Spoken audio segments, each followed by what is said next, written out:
نحمده ونصلي ونسلم على سيدنا ومولانا محمد رسوله النبي الكريم وعلى آله الطيبين الطاهرين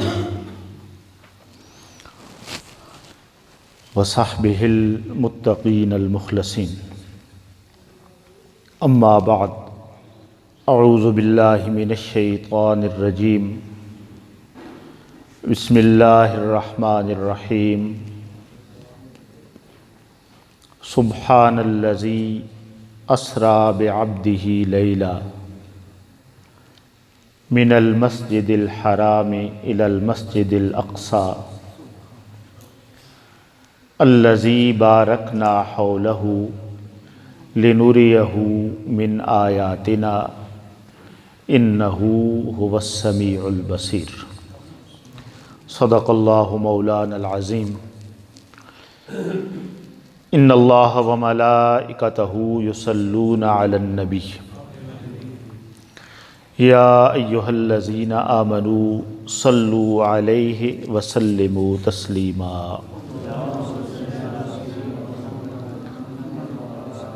اللہم صلی علی سیدنا و مولانا محمد وعلی آلہ وصحبہ وبارک وسلم.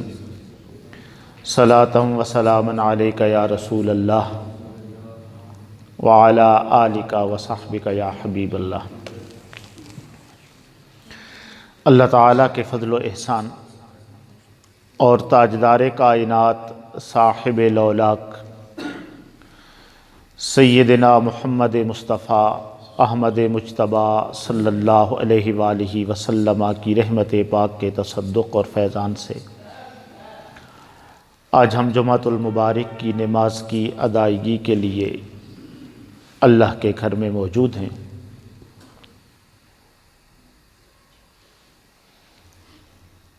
اس دفعہ کی شب جمعہ چونکہ شب معراج مصطفیٰ صلی اللہ علیہ وآلہ وسلم بھی ہے، سو حضور صلی اللہ علیہ وآلہ وسلم کی معجزہ معراج کے حوالے سے چند ایک گزارشات قرآن و سنت کی روشنی میں آپ احباب کی سماعتوں کی نظر کر رہا ہوں. احباب گرامی،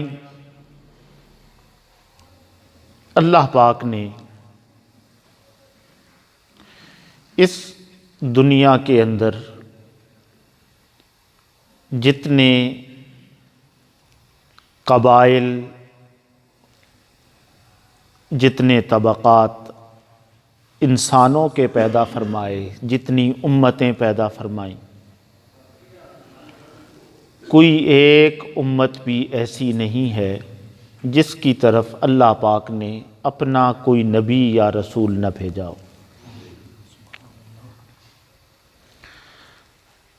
اللہ پاک نے ارشاد فرمایا وَإِن مِّنْ أُمَّةٍ إِلَّا خَلَا فِيهَا نَذِيرٌ، کہ کوئی امت ایسی نہیں گزری مگر اس میں اللہ کی بارگاہ سے کوئی ڈر سنانے والا اس امت میں ضرور آیا. اور جو بھی نبی کسی امت میں آیا، کسی قبیلے میں آیا، کسی گروہ انسانیت کی طرف آیا، تو اللہ پاک نے اس نبی کے کمال کو اپنی امت کے کمال پر فائق رکھا. جو نبی آیا، جس مقام پر اس نبی کی امت کا کمال ختم ہو گیا، ان کے پاس جو ہنر تھا، ان کے پاس جو فن تھا، وہ جس چیز میں ماہر تھے، جدھر ان کی مہارت نے، ان کے کمال نے جواب دے دیا، اللہ پاک نے اس امت کے اندر اس نبی کے کمال کا آغاز وہاں سے فرمایا۔ ایسا اللہ پاک نے اس لیے فرمایا تاکہ اس امت کو یہ بات پتہ چل جائے کہ بے شک آنے والا ہم میں سے ہے، بے شک آنے والا بولیں ہم میں سے ہے، ہمارے قبیلے میں سے ہے، ہمارے رشتوں میں سے ہے، مگر وہ ہم میں سے ہو کر بھی ہم جیسا نہیں ہے۔ وہ ہم میں سے ہے مگر ہم جیسا بولیں نہیں ہے۔ وہ ہم سے بلند و بالا ہے، ہم سے زیادہ عظمتوں والا ہے، ہم سے زیادہ بڑائیوں والا ہے، ہم سے زیادہ کمال والا ہے۔ اللہ نے اسے اپنی جناب سے وہ خاص مقام عطا فرمایا ہے جو کسی اور کو عطا نہیں ہوا۔ یہ قانون اللہ پاک نے ہر امت کے اندر جاری فرمایا۔ اب اس کی ایک دو مثالیں میں عرض کرتا ہوں۔ حضرت عیسیٰ علیہ السلام جس قوم کی طرف آئے، اس قوم کے اندر طب، جس کو آج کل کی زبان میں ہم میڈیکل سائنس کہتے ہیں، یہ اپنے پورے عروج پر تھی، اور وہ مختلف بیماریوں کا علاج کرنے میں بڑے ماہر سمجھے جاتے تھے۔ مگر کچھ بیماریاں ایسی تھیں کہ جن کا علاج ان کے پاس نہیں تھا۔ جہاں ان کا فن، ان کا کمال، جس شعبے میں وہ اپنے آپ کو ماہر سمجھتے تھے، مکمل سمجھتے تھے، وہاں ان کا کمال ختم ہو گیا، جواب دے گیا۔ اللہ پاک نے حضرت عیسیٰ علیہ السلام کو وہ بینات، وہ روشن نشانیاں عطا فرمائیں کہ جن کے ذریعے حضرت عیسیٰ علیہ السلام کا کمال اپنی امت کے کمال پر حاوی اور فائق ہو کر ظاہر ہوا۔ قرآن مجید نے کہا کہ وہ کوڑیوں کا علاج نہیں کر سکتے تھے، کوڑ ان کے ہاں لا علاج مرض تھا۔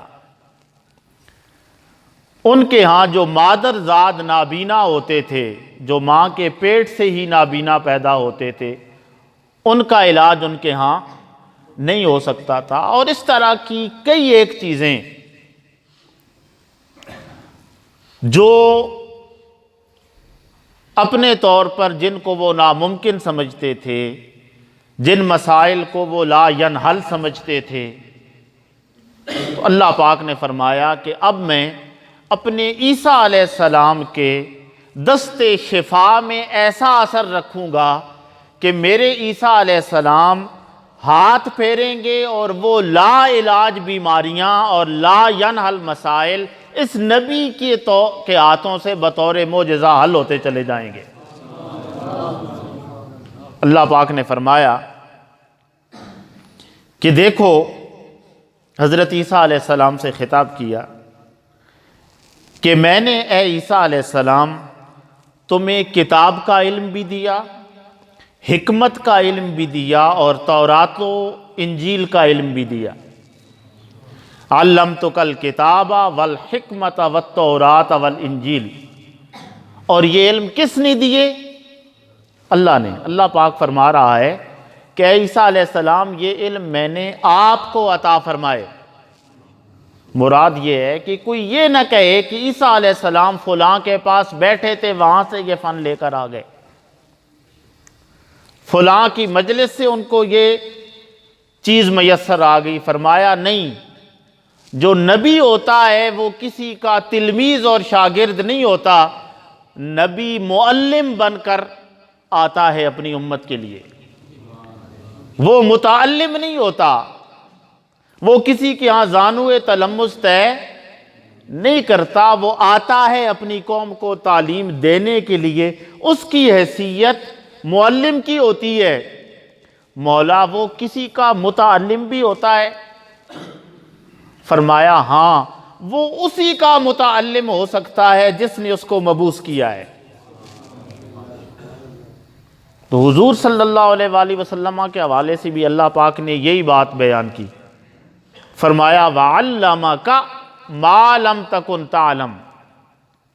اے حبیب پاک صلی اللہ علیہ وآلہ وسلم، آپ جو کچھ نہیں جانتے تھے اللہ پاک نے اس تمام کا علم آپ کو عطا فرما دیا۔ ادھر بھی بیان کیا علمتک، اے عیسیٰ علیہ السلام میں آپ کو تعلیم دیتا ہوں، میں نے آپ کو تعلیم دی۔ تو جب اللہ کی بارگاہ سے تعلیم کتاب و حکمت آئی، تعلیم تورات و انجیل آئی، تو کیا ہوا؟ فرمایا اب یہ ہے اذ تخلق من الطین کہیئۃ الطیر باذنی، فرمایا آپ پرندوں کی مورت بناتے ہیں میرے اذن سے، ان کی حیت اور شکل بناتے ہیں میرے اذن سے، فتنفخ فیہا فتکون طیرا باذنی، اور میرے اذن سے جب اس میں پھونک مارتے ہیں تو فرمایا کہ وہ زندہ پرندہ بن جاتا ہے۔ مردوں کو زندگی عطا فرمانے والی ہے آپ کی ذات، اب وہ مردے زندہ نہیں کر سکتے تھے۔ پھر فرمایا کہ کوئی کوڑی آ جائے، کوئی نابینا آ جائے، تبرئ الاکمہ والابرص باذنی، فرمایا آپ کی بارگاہ میں آتا ہے تو اس کو بینائی بھی مل جاتی ہے، اس کا مرض بھی ختم ہو جاتا ہے۔ تو اس طریقے سے اللہ پاک نے متعدد آپ کی شانیں بیان فرمائیں قرآن مجید کے اندر سورہ المائدہ، اور یہ شانیں بیان کر کے اللہ پاک نے اس بات کی طرف ہمیں متوجہ کیا کہ جو بھی نبی آتا ہے اس کا کمال اس کی امت کے کمال پر کیا ہوتا ہے؟ فائق ہوتا ہے، غالب ہوتا ہے۔ اب اسی طریقے سے ایک اور مثال دیکھیں، حضرت موسیٰ علیہ السلام جب وہ فرعون کے دربار میں گئے اپنے بھائی حضرت ہارون علیہ السلام کو لے کر، اور وہاں جا کر پیغام حق سنایا، تو اس نے کیا کہا؟ اس نے کہا کہ اچھا اس موسیٰ علیہ السلام کو اس میدان میں شکست دے دو جس میدان میں ہم بڑا کمال رکھتے ہیں، اور وہ میدان تھا جادو کا میدان۔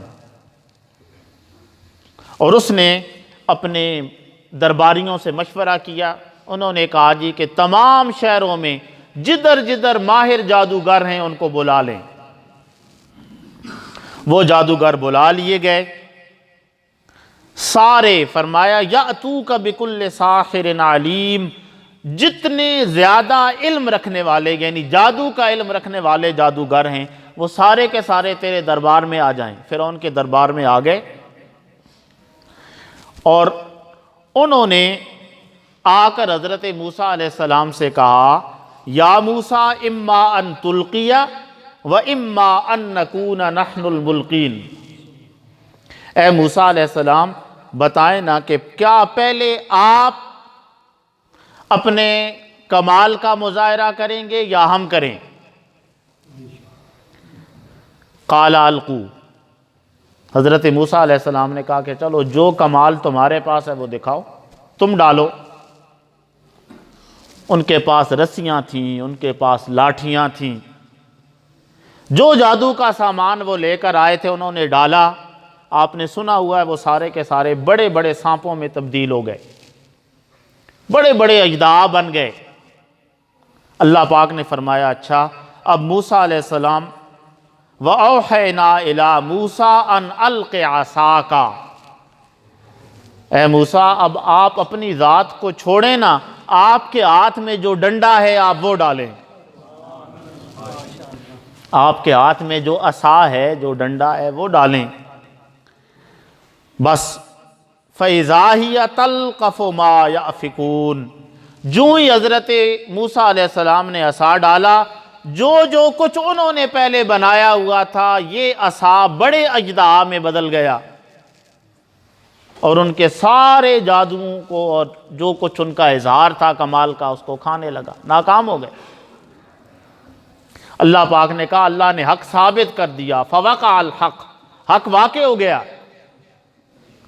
اور اس کے بعد یاد رکھیں وہ جادوگر ایمان لے آئے حضرت موسیٰ علیہ السلام پر، وہ کہنے لگے آمنا برب موسیٰ و ہارون، پھر بڑی دھمکیاں ان کو ملیں کہ ہم قتل کر دیں گے، ہم جلا دیں گے، تم ساتھ ملے ہوئے تھے وغیرہ وغیرہ، لیکن انہوں نے کہا کہ نہیں، انا الی ربنا منقلبون، اب ہم نے اپنا رخ اپنے رب کی طرف پھیر لیا ہے، اب جو مرضی ہے ہو جائے، ہم کٹ سکتے ہیں، مر سکتے ہیں، جل سکتے ہیں، لٹکائے جا سکتے ہیں، پھانسیاں دیے جا سکتے ہیں، مگر اب ہم اپنے رب کی طرف سے منہ کو پھیر سکتے نہیں ہیں۔ سو احباب گرامی، اب یہ دو مثالیں میں نے اختصار کے ساتھ، اسی طریقے سے حضرت ابراہیم علیہ السلام کو آپ دیکھ لیں، فرعون نے ان کا نمرود نے آگ جلا دی، آگ اتنی جلی کہ اوپر سے جو پرندہ جاتا تھا وہ بھی جھلس جاتا تھا، مگر حضرت ابراہیم علیہ السلام پر وہ آگ ٹھنڈی ہو گئی۔ قلنا یا نار کونی بردم و سلاما علی ابراہیم، اے آگ ٹھنڈی ہو جا، سلامتی والی ہو جا۔ کیوں؟ نمرود کا کمال آگ جلانا تھا، اور اس کمال پر کمال نبوت یہ بولا کہ آگ ٹھنڈی کر دی گئی۔ جو نبی بھی جس امت کی طرف آیا، جو کمال اس امت میں پایا جاتا تھا، جس میں وہ اپنے آپ کو بڑا صاحب کمال سمجھتے تھے، اللہ پاک نے اس نبی کے کمال کو اس کی امت کے کمال پر فائق اور حاوی فرما دیا، تاکہ امت کمال حاصل کرتے کرتے کرتے کرتے جدھر تک پہنچے، اوپر دیکھے تو اس کے نبی کا کمال موجود ہو۔ اب احباب گرامی، اگلی بات کہ جتنے انبیاء آئے وہ خاص اوقات کے لیے آئے، خاص وقتوں کے لیے، خاص امتوں کے لیے آئے، خاص قبیلوں کے لیے آئے۔ ان کی نبوتیں کسی نہ کسی اعتبار سے، زمانی اعتبار سے، علاقائی اعتبار سے، مکانی اعتبار سے، اللہ نے ان کی ایک خاص حد رکھی تھی، اور اسی امت تک اس نبی کے کمال کا اظہار ضروری تھا، وہ اظہار کروایا گیا۔ مگر جب تاجدار کائنات صلی اللہ علیہ وآلہ وسلم تشریف لائے تو اللہ پاک نے ساری حدیں ختم فرما دی۔ اب سارے زمانے بھی حضور کی نبوت کی نیچے آ گئے، سارے مکان بھی حضور کی نبوت کی نیچے آ گئے، سارے قبائل بھی حضور کی نبوت کے نیچے آ گئے۔ اللہ پاک نے فرمایا کہ اے حبیب پاک صلی اللہ علیہ وآلہ وسلم ارشاد فرما دیں، قل یا ایھا الناس انی رسول اللہ الیکم جمیعا، اے لوگو، اے اول سے لے کر آخر تک آنے والے تمام انسانوں، اول سے لے کر آخر تک آنے والے تمام انسانوں، میں تم سب کی طرف اللہ کا رسول بنا کر بھیجا گیا ہوں۔ اب حضور مشرق کی بھی رسول ہیں، تاجدار کائنات مغرب کی بھی رسول ہیں، حضور اس کائنات کے اندر بسنے والے تمام لوگوں کی طرف رسول بنا کر بھیجے گئے۔ سب کے مخاطب، سب سے خطاب کیا تاجدار کائنات نے، جنہوں نے بات مان لی وہ حضور کی امت اجابت ہو گئی، انہوں نے بات مان لی۔ جنہوں نے ظاہراً اسلام قبول نہیں کیا وہ امت دعوت ہو گئی، ان کو دین کی دعوت دینی ہے۔ مگر دعوت دینے کے لیے بھی ضروری ہے نا کہ آپ جس کو دعوت دینے جائیں اس کو یہ بتائیں کہ ہم جس رسول گرامی صلی اللہ علیہ وآلہ وسلم کی نبوت کی طرف آپ کو بلا رہے ہیں، جس دین متین کی طرف آپ کو بلا رہے ہیں، اس دین متین کا نمائندہ رسول وہ ہے کہ جس کا کمال ساری انسانیت کے کمال پر فائق ہے۔ بات سمجھے یا نہیں سمجھے؟ اب تاجدار کائنات کی امت میں پھر مختلف شعبے بھی آ گئے، اس میں سائنس کا پڑھنے والے بھی آ گئے، اس میں طب کا علم رکھنے والے بھی آ گئے، اس میں ہر شعبے کے لوگ آ گئے، ہر طرح کا کمال اکٹھا ہو گیا انسانیت کا۔ اب جب ہر طرح کا کمال، ہر شعبے کا کمال اکٹھا ہوا، اور اللہ کا یہ طریقہ اور اصول ہے کہ جہاں عام انسانوں اور امتوں کا کمال ختم ہوتا ہے، اس سے اوپر اللہ پاک اپنے رسول کے کمال کا اظہار فرماتا ہے۔ تو پھر کیا ہوا؟ اللہ پاک نے باقی جتنی انسانیت ہے، یاد رکھیں، اللہ پاک نے اس کے کمال کو مکان اور زمان میں محدود کر دیا، مکان اور زمان میں محدود کر دیا۔ ٹائم اینڈ سپیس جس کو ہم کہتے ہیں، ٹائم اینڈ سپیس سے باہر عام انسان کا کوئی کمال نہیں کہ وہ ٹائم اینڈ سپیس سے نکل جائے، وہ جدھر مرضی ہے چلا جائے، اس کا رابطہ زمین کے ساتھ رہتا ہے، اس کا کنٹرول زمین پر ہے، وہ کتنی رفتار سے سفر کر رہا ہے بتاتا ہے۔ سپیس شپ ٹھیک رفتار سے جا رہی ہے یا نہیں جا رہی، اپنے مقام پر اتر رہی ہے یا نہیں اتر رہی، اس کا مدار ٹھیک ہے، روٹ ٹھیک ہے یا ٹھیک نہیں ہے۔ سو سارے کی ساری کیلکولیشن زمان اور مکان کے اندر چلتی ہے، اور جب زمان اور مکان کے ساتھ ربط کٹ جاتا ہے تو وہ چیز ختم ہو جاتی ہے، برباد ہو جاتی ہے۔ کئی ایسے جہاز گئے، سپیس شپس گئے، جن کا رابطہ منقطع ہو گیا اپنے زمینی کنٹرول کے ساتھ، آپ نے دیکھا کہ وہ کیا ہو گئے؟ برباد ہو گئے، ختم ہو گئے۔ اللہ پاک نے کہا کہ اے انسانوں، تم جہاں تک مرضی ہے کوشش کر لو، تم کبھی بھی زمان اور مکان کی شرائط سے باہر نکل کر اپنے کمال کو نہیں دکھا سکتے۔ اور میں اپنے حبیب پاک صلی اللہ علیہ وآلہ وسلم کو معراج کی صورت میں کمال وہ عطا کروں گا کہ مکان بھی پیچھے رہ جائے گا، زمان بھی پیچھے رہ جائے گا، مکان بھی وہ لا مکان میں جائے گا۔ لا مکان، جہاں مکان نہیں ہے، جہاں مکان نہیں ہے، میرا مصطفیٰ سفر کرے گا، سفر کرتے ہوئے جس بستر سے اٹھے گا نا، جیسا گرم چھوڑ کر جائے گا ویسا ہی گرم آ کر لے لے گا۔ جو کنڈی مصطفیٰ ہلتی ہوئی چھوڑ کر جائے گا، جب واپس آئے گا تو وہ ہلتی ہوئی محسوس ہوگی۔ جس درخت کے ساتھ تاجدار کائنات کا امامہ مبارک لگے گا اور درخت کی ٹہنیاں ہلیں گی، وہ آسمان و آفاق کی سیر کر کے آئے گا، ٹہنیاں ہل رہی ہوں گی۔ اللہ پاک نے فرمایا کہ حبیب پاک صلی اللہ علیہ وسلم، ہم آپ کو وہ کمال عطا کریں گے، وہ معجزہ معراج کی صورت میں عطا فرمائیں گے کہ کائنات اپنے زمانی اور مکانی فاصلے سمیٹتی ہوئی اور انسان ترقی کرتا ہوا جب اپنے آپ کو پورے کمال پر دیکھے گا، نہ کہے گا میں نے سائنس کی دنیا میں یہ کر لیا، فزکس کی دنیا میں یہ کر لیا، سپیس سائنس کی دنیا میں یہ کر لیا، طب میں یہ کر لیا۔ جدھر جدھر جدھر جدھر وہ دیکھتا چلا جائے گا، جب اوپر نظر اٹھائے گا تو اسے پتا چلے گا کہ میرے مصطفیٰ کا کمال تو اس سے بھی بلند ہے۔ سو یہ معجزہ معراج یاد رکھیں، یہ تاجدار کائنات صلی اللہ، اور یہ واحد معجزہ ہے، یاد رکھیں کہ یہ اللہ پاک نے صرف حضور کو عطا فرمایا۔ باقی انبیاء کو اس طرز کی معراج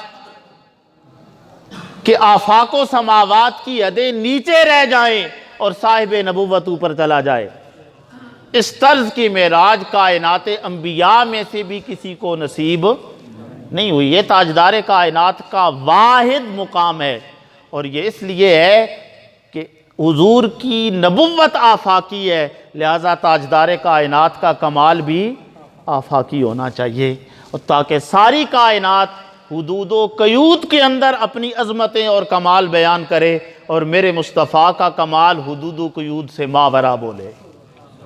اللہ پاک سے دعا ہے کہ ہمیں قرآن و سنت کو سمجھنے کی توفیق عطا فرمائے۔ وما علینا